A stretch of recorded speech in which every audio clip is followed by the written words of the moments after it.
There we go. All right. Yeah, I was on. I don't know why it turned off, but we're back on now. So yes. I don't know what happened with that. Sorry. Let's make sure. Our digital handler here is confirming for me here, and I believe we are good to go. All right, looks like we are up. Okay, there we go. So yeah, something I think when I put it on my belt, I might have hit the button and turned it off, but it looks like audio is back up now. But I did just want to do a quick update for you guys here. You know, we've been doing these most days now just to kind of give you an idea of what's happening, whether there's potential for bad weather or not. And we do have potential for bad weather. In fact, you saw the red backdrop before you joined the live or before I popped up. You just saw my name across there with the red banner. Today is a first alert weather day, but we're trying something a little bit different.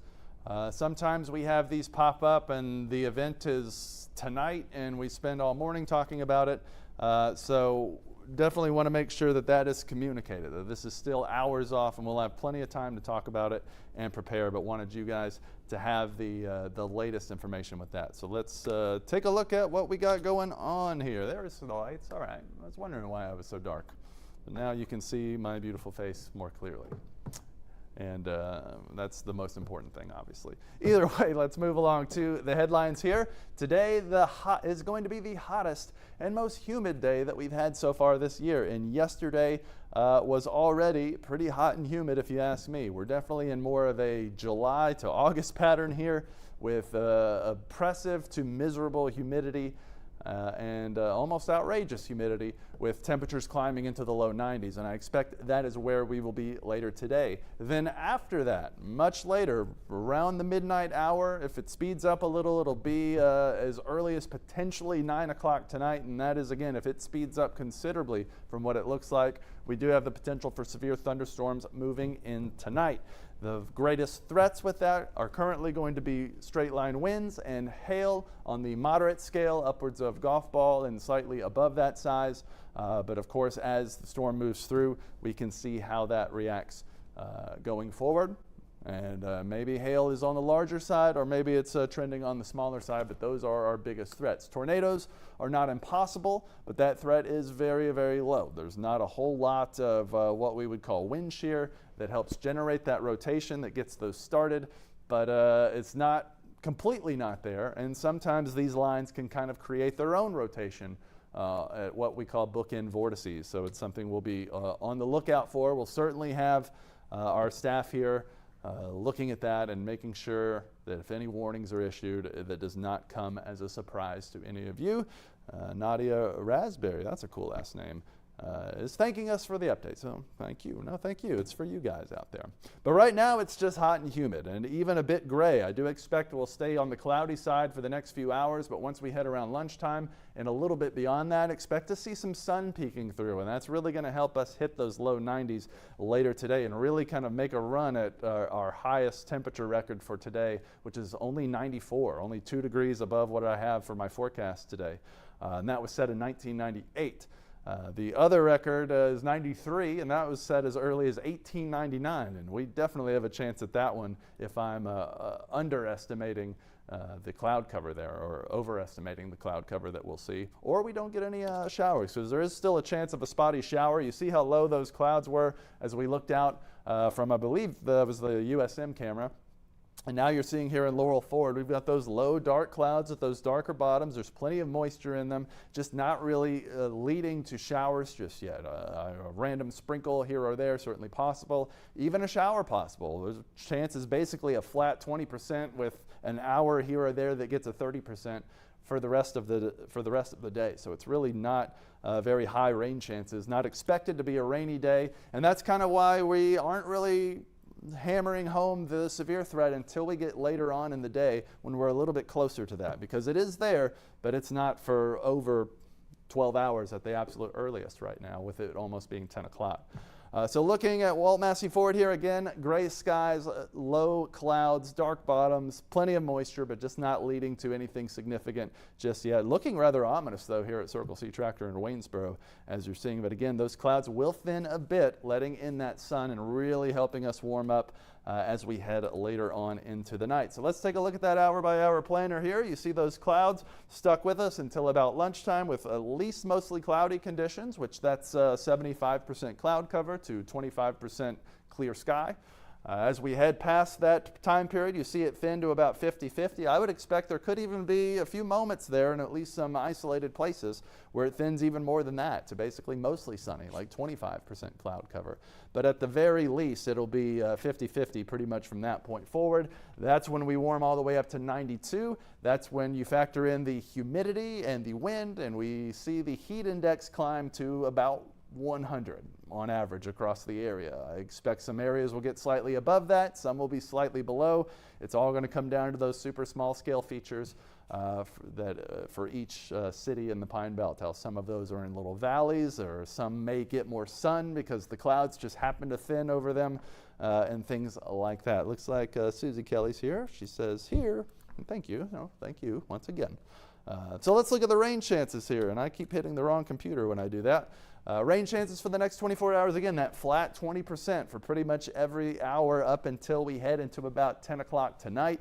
That's just the fact that those clouds are low and there's moisture, and then even once they thin a bit, then we're adding heating to what few clouds are there, and may see a stray shower or even a very weak thunder shower try to pop up out of those. But not expecting any real consistent rain or those storms until we start heading towards midnight, and that's when that chance goes up.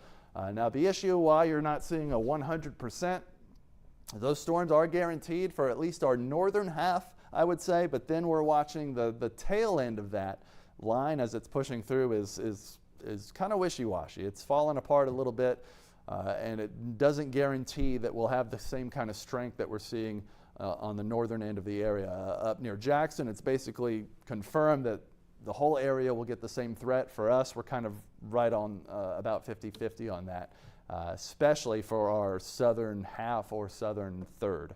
So as we take a look at that, that's why we have kind of a split threat.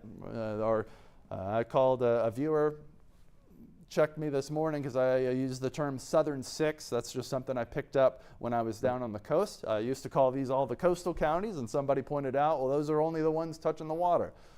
I just thought that it was cool to say all of them were coastal. So Southern Six now, as you can see right there, those are under only a level 2 because, again, the southern end of that line as it pushes through, and we'll take a look at it later, is basically unraveled, unorganized, and will do its best to try to create some strong thunderstorms, but it's not as likely as what we're seeing up here, which is why we have that level 3 risk, that medium, or the way it's called from the Storm Prediction Center, the enhanced risk.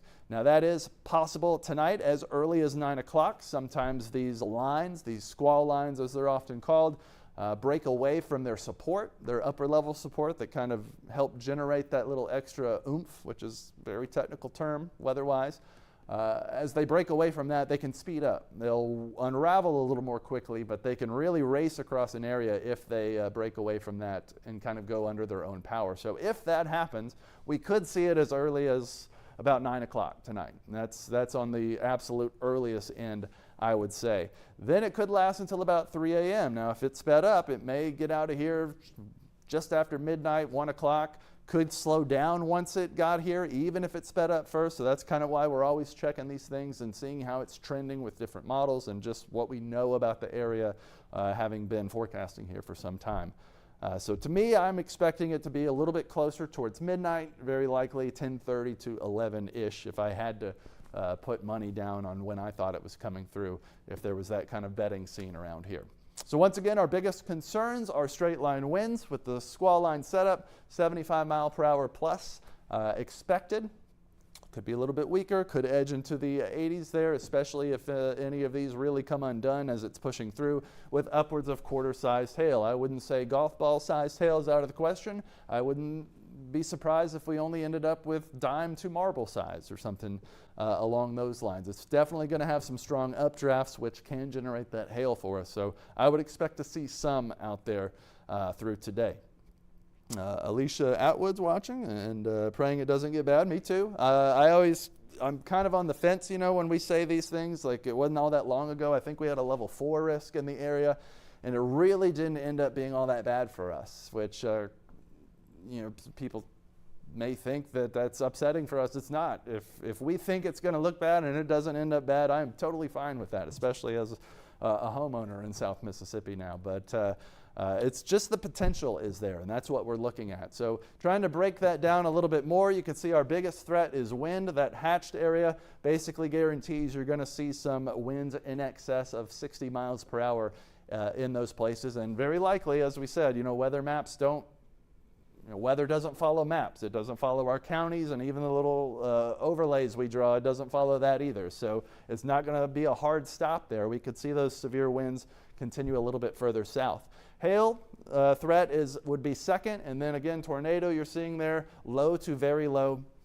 Once again, the ones we're looking for there are not going to be the same long track, massive monsters that we've seen in the last couple of days in the plains and even a little bit further up into Tennessee last night. But they could be embedded in that line, which in some ways makes them a little bit more dangerous because they're harder to see and can strike very quickly, but they also tend to be on the weaker and shorter lived side of things as far as tornadoes go, which weak tornado is definitely kind of a misnomer, I would say. Any tornado, if it hits you directly, is strong. So as we look at the hour-by-hour futurecast here, you can see that we see some clearing happening out there already. I expect that will continue to get pretty sunny again, mostly going to average about 50-50 for the rest of the day. That's when we're going to hit our high of 92, at least my forecast high with the humidity mixed in there. Then as we start heading into the evening post-sunset, you can start seeing those spotty to more consistent showers popping up there. Then as we head into the night, here comes that line, that last of that storm's energy pushing through, arriving with this particular model run, which has slowed down a bit. It was getting here as early as about 10:30 on some of these. This particular one I'm putting the most faith in for this event. I happen to like it. It's just a personal thing. You find a model that you agree with a particular event and you stick with it unless it starts to just make up some stuff. But right now it's looking pretty good, and like I said, I would expect this to be a lot closer towards midnight when it arrives. So that's our extreme southwestern edge is going to start seeing that as we head towards this time frame, and that's when we could start seeing things getting a little bit more dangerous for us, or at least more severe. As it pushes through into the central Pine Belt area here, you can see that it is that bowing shape, that linear shape, but kind of coming undone a little bit, especially the further south you go. So we're definitely expecting to see those straight line winds. That's a given with systems like this. It's being pushed forward by those winds in the upper levels, and then they just happen to kind of reach the ground. But it's not out of the question, especially when you start seeing these little hitches forming, like how it kind of makes a little elbow there. Those are the areas where you can basically force rotation to happen, those bookend vortices where you end up with multiple parenthesis-shaped bowing areas, and on the corners of those you can get that little extra what we call vorticity, spin energy basically, and that's where you can see those pushing up. You're also seeing some pretty high reflectivity values. That's the radar picking up on the potential for a bunch of stuff. Whatever that stuff happens to be is very likely rain, but when it's that high you could also be getting that hail, the larger size of the estimate that we're expecting to see there. Out there. Let's see. By the way, I want to say Happy Mother's Day to all you mothers out there. Yeah, that's good. That's from Alicia Atwood as well. Happy Mother's Day. That's coming up this weekend. So if there are any of my fellow guys watching and they forgot about that, there you go. Free reminder for you to get out there, hopefully not tonight while the storms are going, to take care of that. So here we are at 3 o'clock in the morning. You see that's kind of still pushing out of our last southeastern third there on its way out. Likely weakening by that time, but still capable of producing those straight line winds and the hail, and then by about 3:30 out of the area. And then we'll start seeing just some kind of cooler, gusty conditions, but nothing really severe expected after that point. So it's a good time, as we always talk about, especially with these overnight storms, to have multiple ways to get your warnings. The easiest way to do that at this point, if you don't already have a weather radio, which there's still time if you want one, to go out and get one of those. They sell them. I've seen them at different stores across the area, hardware stores, big box stores, electronic stores, things like that. They'll very likely have something like that or can at least direct you towards one.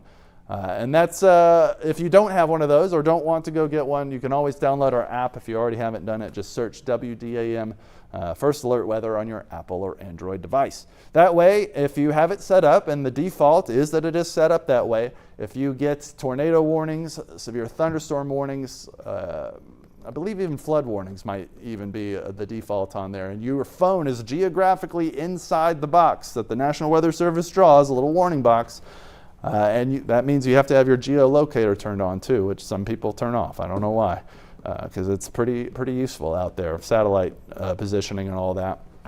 If you're inside that box, you will get that warning. If you're not, you shouldn't get that warning. So that's one of the coolest things I think with all this is that you don't get all these warnings that aren't pertinent to you, because sometimes, especially with the tornado sirens, it's a county thing, and if a warning is issued and it just barely touches, let's say Simpson County, the extreme northern sliver of Simpson County is getting a tornado warning, they'll issue the sirens for the entire county. And the southern part of the county is in no danger for at least several minutes, if ever, depending on the direction that it's moving. So that's why I like this, especially this geolocation services through the apps.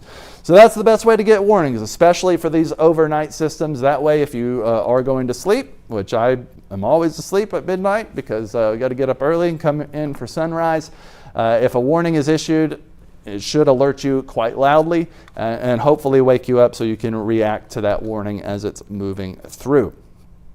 So that's pretty much what we're expecting with the severe threat. The good news is that after that's done, we'll see that race through the area and end up bringing us some cooler, drier air. You see us dropping down to 85 for tomorrow, down from the low 90s, so that's already an improvement. But look at these mornings. Our mornings recently have been mid 70s to upper 70s. Now we're looking at upper 50s, definitely bringing spring back. And then Saturday and Sunday, which largely will be very sunny, are looking much drier in terms of that air, and temperature falling. 82 and 80 is a little bit below our normal for this time of year, heading into now in the second week of May. So that's pretty good. Unfortunately, the bad news is it doesn't last long. You see that muggy meter there bringing us 2 amazing to great days. Then we work our way back up towards sticky and eventually oppressive pretty quickly as a front is moving through, and it's going to be one of those situations where a little boundary or a low pressure feature kind of gets stuck in the northern Gulf, and we end up with a couple of days of cloudiness and scattered shower and thunderstorm activity across the area.